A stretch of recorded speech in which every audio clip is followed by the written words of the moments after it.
ఏం చేస్తున్నారు? He's a software engineer. Oh nice. What's your CTC bro? 12 per annum.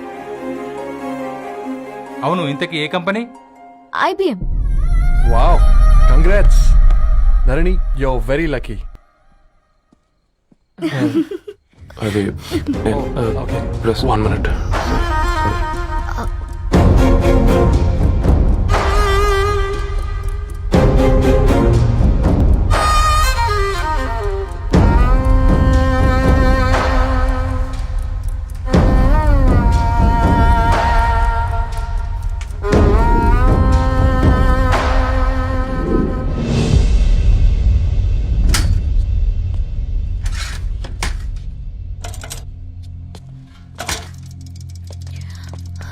Ravi,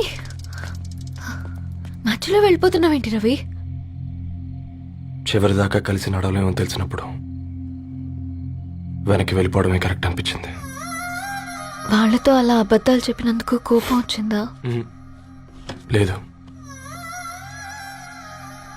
నిజాలు దాచినందుకు బాధ అనిపించింది. నువ్వెవరో గద్వాలరెడ్డి గారి కూతురు అని నేను ప్రేమించలేదని. నేను చూడడానికి ముందే నీ ఆలోచనలు, నీ భావాలు నేను ప్రేమించాను. నువ్వు చాలా మంచిదని ధరణి. అంటే మొదట్లో నేను ఎలాగైనా కలవాలి, ఒక్కసారైనా మాట్లాడాలని చాలా ట్రై చేసేవాడిని ధరణి. కుదిరేది కాదేంటో. అలాంటిది నువ్వు నాతో ఫ్రెండ్షిప్ చేసావు.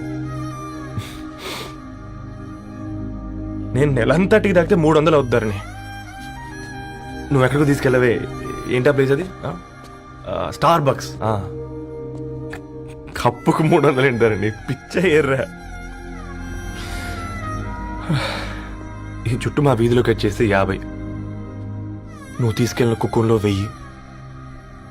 అప్పుడు ప్రైసెస్లోనే అనుకున్నాను, ఇప్పుడు పర్సన్స్లో కూడా తేడా కనిపిస్తుంది. రవి, నేను అసలు ఎందుకు చెప్పాల్సి వచ్చిందంటే అది ఈ కారణాలు నీకుంటే ధరణి.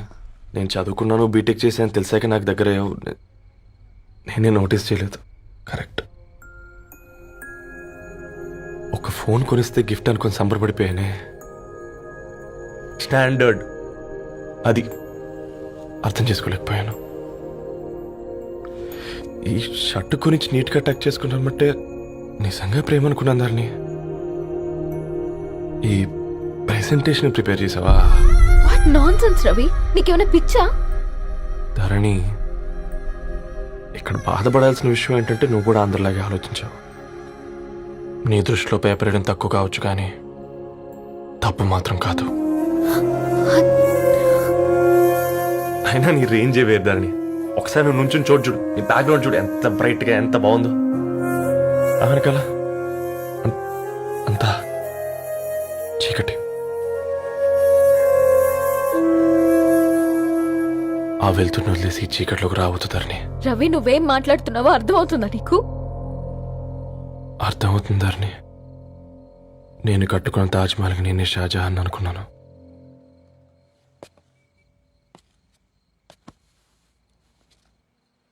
కూలీనేనా?